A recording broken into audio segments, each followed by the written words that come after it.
Hey guys, welcome back to an all new installment of This Week in Metal. We are in the 23rd of the June this year, Danny. I think that's what we're at right now.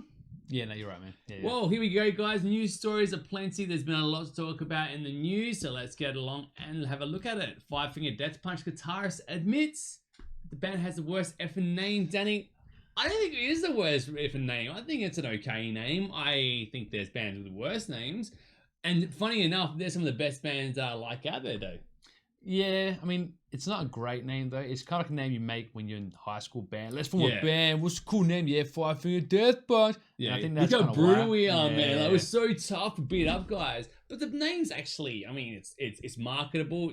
I wouldn't say it's short and punchy, but it is punchy, literally. Yeah, it's well played, yeah. But I always had a problem with bands, and this was my biggest problem, is that bands with very limited, or I guess very derived names, like Death and Hate, like last week. And dare we mention Tool again? But they go on to be some of the best bands that I've ever listened to. Two of the three, obviously. I think, I think it's weird. It's not it's not a great name compared to, well, I guess what's Dimmy Borgir is a decent name. That's kind of cool. Meshuggah's looks cool. There's some other ones out there. Danny, what's some of like the worst and the best metal bands now names that you thought of? Yeah, I mean, Megadeth's also a pretty average name because it just sounds too try-hardy. It sounds like too 16-year-old kid coming up. I mean, Anthrax, again, doesn't sound too good. A lot of these thrash names are very unimaginative. But good names, I don't know what good names would be because most of them are over the top. Like Cattle Decapitation, that's a bit over the top. It's crazy. That's pretty cool. Yeah. Cryptopsy is cool. Love that one as well. Same Hypocrisy, that sounds cool. Yeah, that's right. We get a lot of death metal bands here. They have very interesting names, you know. I do like bands that suit the name, like Old Man's Child. That when I think of Old Man's Child, it sounds pretty satanic as a name. And you hear Mayhem when you hear the word Mayhem, even though things like a weird name, but when you hear the music, it all makes sense. So I do like bands who have a conscious effort to do it. And I think that's all it takes to have a good name. If the name of your band fits the name of the genre you're trying to do. And for me, I mean, their metal kind of sometimes feels a little try-hardy. So, not always. You know, I think Ivan Mooney can belt some songs from time to time. And I know the guitarists there can shred really, really well. Sometimes they just lean too much on the cover thing for me. But the name fits fine. Is it the worst name? Well, again, I've heard worse names than that. Yeah, I think the name's a problem. The biggest problem is like logos. Like you might have a good name or a shit name, whatever name, but a lot of these like death metal and black metal names, you can't read the logo. So what's the point of having a band name if you don't know who the band is? Well, that's a bigger problem. Yeah, we've been shitting on this for a good 5 minutes. And what's the guy from the band have to say? Well, Zoltan Bathory. I mean, that's a cool name, Zoltan. I mean, that demands respect every time you go in a room. He could be a professor of science, and people are like, what's your name, Zoltan? Carry on, Professor. That could be the band name. Change it to Zoltan. Yeah, Zoltan Bathory. We can't say Bathory. Nevertheless, he said to Pulse Radio, the name of the band has some kind of effect. It doesn't have to be positive. It doesn't have to be like, that's the greatest name in the world. It can be, oh my God, that's the dumbest effing shit I've ever heard. Equally good because it gets reaction. Agreed, but this one isn't that bad or great. So, did it work? I mean, you know, I don't think you can beat Five Finger Death Punch. That's probably the worst effing name. In fact, we almost changed it. But Ivan Mooney came in and said, that's the best name ever, and you're going to effing hate it. I'll change my mind. If Ivan Mooney says it's great, maybe I'm losing it, because singers are never right. They're just loudest, all right? But singers are like girlfriends, right? When you have one in your band, you love them because they're your frontman. They're going to do everything for you. They do all the photo shoots, do all the interviews while you're in the back having a beer and having a good time with possible groupies, or if you're a bass player, possibly your own hands. But the problem I find is that... they're the loudest and they're the most obnoxious. It's like like the teenage girlfriend, you know, and you'd be put up with it because they give you sex, so you have to say yes to it. All right, so you're leasing it gives you favors. I feel like I've said too much. Let's move on to our next story. Anthrax got in to host Metal Workshop at Rock Academy in Woodstock. Danny, this was something that The Simpsons predicted a long time ago. Yeah. Good old Woodstock / Rock Academy. Sounds kind of campy and not for the good ways. Yeah, well, this is odd because it's only aged between 12 and 18-year-old kids, so only those guys. I guess that you want to indoctrinate them early on to like learn how to rock, so they get like bad like ways of. If you're not brainwashing them at that age, you're gonna miss the boat because they're gonna come way too cynical to believe anything you have to say about anything after that. So get them before they've had their heart broken or they've found recreational drugs. Yeah, and this has nothing to do with Woodstock, the not gonna happen music festival. This is like the Woodstock, the suburb, they just named it after that. I guess it's like a marketing, You talk about that, but we will talk about that a little bit more later. Well, anyway, Scott Ian from Anthrax says, Metal Summer Camp with me as your counselor. We're going to write songs, jam, hang out, take pics, talk a bunch of crap, and steal your best riffs. See you soon. Hey, I'm saying if he's gonna write songs together, he's like, that's a good song. Copyright. Probably have to sign a waiver when you enter the camp. Like any decent material is actually the own rights of Scott Ian. It sounds like a good bit of fun. If you really like Scott Ian's writing, then I mean, this is perfect if you're 12 to 18. Although I'd imagine these ages should be more 42 to 48. I think. Well, yeah, because you can't drink with any of them. Like you can't live the rock and roll lifestyle. So you can't get the full experience being a rock star. Well, they're Americans, so they can't. Even if you're 18, you can't. You have to wait till you're 21. Right, It's literally like, how do you play that music sober? But I don't know. They'll have to do it, I guess. I guess an excuse for like the kids' parents to meet Scott Ian. Like, yes, son, you're gonna be doing this camp, so I can meet Scott Ian. Exactly. I like metal, Dad. Shut up. Take this drumstick and blast it. That's get arthritis in your 30s, or else you're doing a lot wrong. All right, we got here Irish councillor calls for Behemoth to be banned because Satan is associated with evil. There you go, Danny. He would have thought that a band talking about, well, I don't know. He talks about coffee. And he talks about, how much he hates Polish government and stuff like that a lot. But Satan, I guess he has an album called The Satanists. It's not our favorite album, but Satan does appear on it, and we think, and if everyone knows, if you just say the word Satan, 7,000 people will die, and their souls will be perished to hell, where they get no Xbox, no clean water, which is obviously second to not having an Xbox, and the porn only comes on dial-up. And all you can get is gay porn, but not the cool kind. Lesbian porn. I didn't say it. Just saying that whatever you think is cool, it's not that kind. Yeah, because apparently Satanism is evil, which is weird because in Ireland and Northern Ireland, they had a lot of like bombings for the IRA, which was it Christianity linked? So that's an interesting thing for them to say. Again, different country and maybe slightly different, but it's the same area. Well, let's listen to Fianna Fáil, which is a bad name for a band and a worse name for a person. He's a former mayor of Limerick, and now he's a councillor. Kevin Sheehan is the name. The Fianna Fáil is the place. Sorry, I apologise. So Kevin Sheehan, what do you have to say? Well, to me, the objection is well-founded and is quite justified. Satanism is associated with evil. I'm a Christian. I wouldn't be blowing my trumpet too loudly. Blow your trumpet, Gabriel. There you go. I'm an average Christian, if there is such a thing. And what I'm telling you is anything to do with Satanism and evil thoughts, music, or practices. Sounds like a PSA thing, doesn't it? Oh, yeah. It really sounds like someone he's like Lex Luthor. The way he talks about it, it's like this guy's evil, but he's saying the right things. It just doesn't feel. I hear hate. I don't necessarily know it's there. I can just see it there. Anyway, I'm gonna read a little bit more. We have laws in this country. The Justice Minister Charlie Flanagan. These guys aren't cool. I mean, if they're not liking death metal and they don't. Satan writes the best music, all right?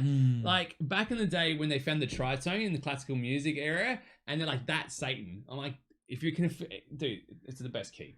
Anyway, Charlie Flanagan about a month ago decided to exercise a 1999 act, Danny, which allowed him to prevent a pastor from America, a guy called Steven Anderson. He had anti-Semitic and anti-gay views, and he was prevented. But being anti-gay is Christian, isn't it? Yeah, but anti-Semitic is not, because that's against the Jewish people. You can't be against the Jewish people. Is that in the Bible, is it? Jesus said, nay, you must not listen to any blast beats and high five every guy called, I mean, not high five any goldsmiths. Yeah, because of those views from coming to Ireland. So I was calling to the minister to give him serious consideration using the same laws to prevent these satanic people coming to Limerick next Monday. Danny, saying them is evil. Is it?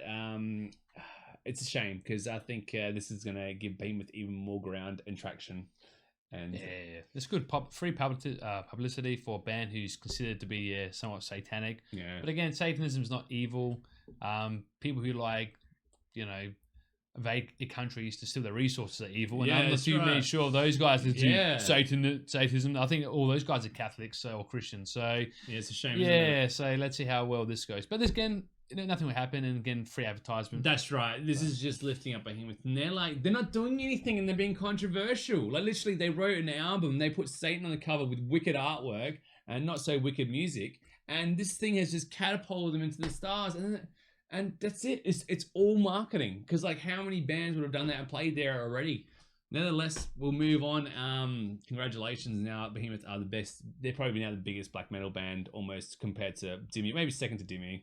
I've seen Dimmu have. I mean, Dimmu can afford. Now, here's the thing. Dimmu can afford a choir and a 17-piece orchestra for Bloodstock. So, yeah, you know. Anyway.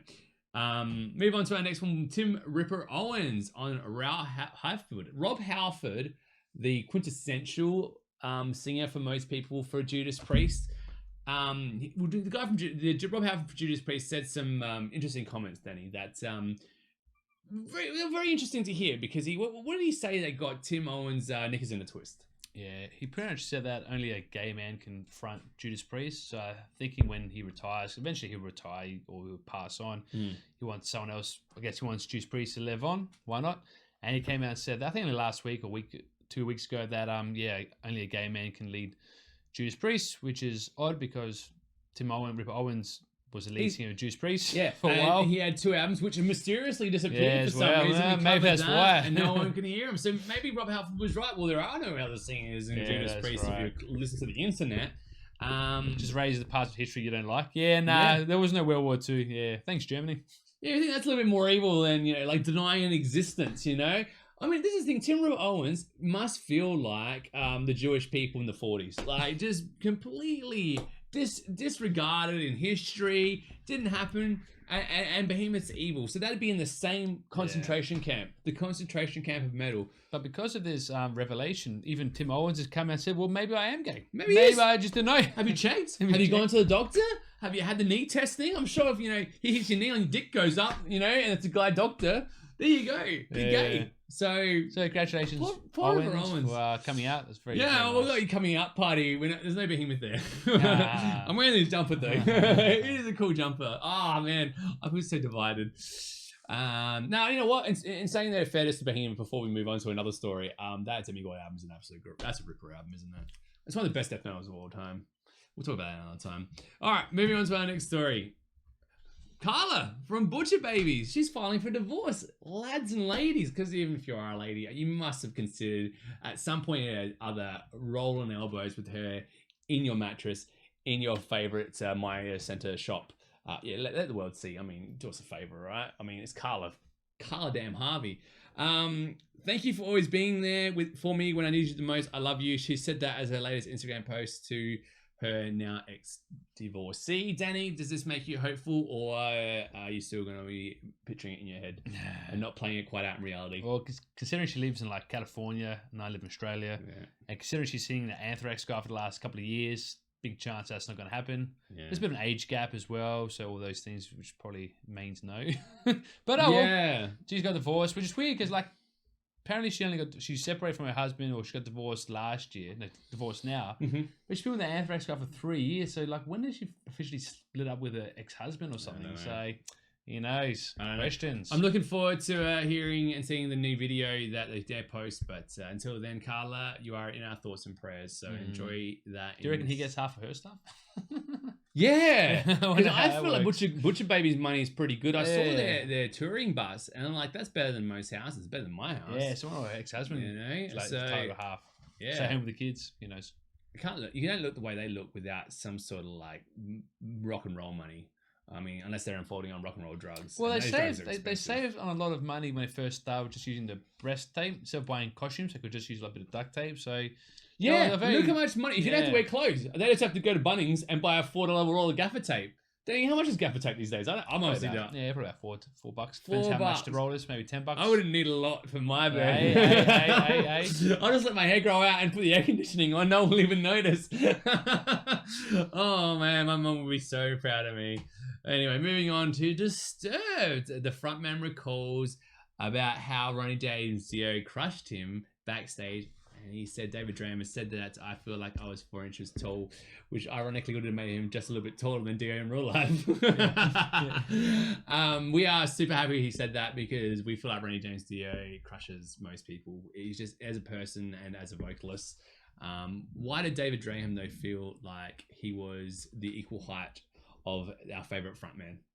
Yeah, well, he was backstage and he bumped into Dio, I guess maybe did the same festival or something, and he pulled him aside. Apparently, Dio was there with a cigar, a cigarette, and a glass of wine. Apparently, it's a standard pose. I don't know, never knew the guy personally. David went up to him and just asked him, like, love you, blah, blah, blah, blah, fanboy stuff, and said, like, what do you do? How do you warm up to be such a great singer? You know, like, there can't be that natural. And Dio turns to him and pretty much says that if you have to warm up, you're not good at it or something, or you haven't got it. No. Yeah, he says here in quotation, brother, if you have to warm up, you don't have it. Actually, no, he would have laughed a bit more cool, like, demons, dragons. Yeah. That's pretty crazy. I would have thought that, honestly, warming up would probably be beneficial to him. And to be honest, that's probably why Dio sound the way he did towards the end of his thing, because and other vocalists that I've heard sound still fantastic, even at a later age. You need to warm up. Like, don't be telling kids. It's like I hear when back in the day when the people on BMXs like so, and the guys would ask BMX racers, "Oh, what would you use your brakes for?" And they're like, "Brakes." I don't need no brakes. I just stop with my head. I can't remember my kids' names anymore. When you're cool enough, you know, gravity doesn't follow you. So, no, I don't believe it. You know, David Graham should have told, look, Dio, you son of a bitch. Like, yes, you do. Because if you don't, then, like, you know, it's bullshit. Everyone needs to warm up. Because if you don't, I've been to places in the world that are colder than my fridge. And you're expected to go up and play technical death metal with sweeping and whatever. How? Like, and your hands are, your blood isn't in your hands, so it means that all your messages in your head are going to your fingers, and your fingers are like, nah, fuck you, brain. Like, I'm not doing that because, you know, you haven't, like, fondled my breasts enough, my breasts and my hands. You know, I get that. My hands need foreplay.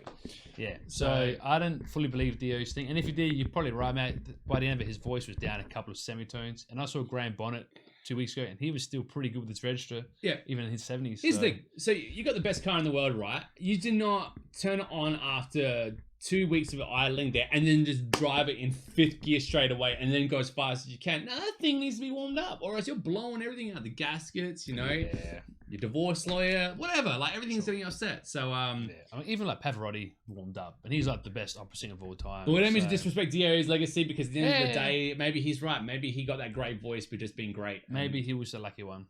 Yeah, it's true. It could be. He was lucky, and we're lucky to have Dio around. So thank you, Dio, for being so awesome and so short. Megadeth's Dave Mustaine diagnosed with throat cancer. Now, we are going to finish this one on a bit of a down note.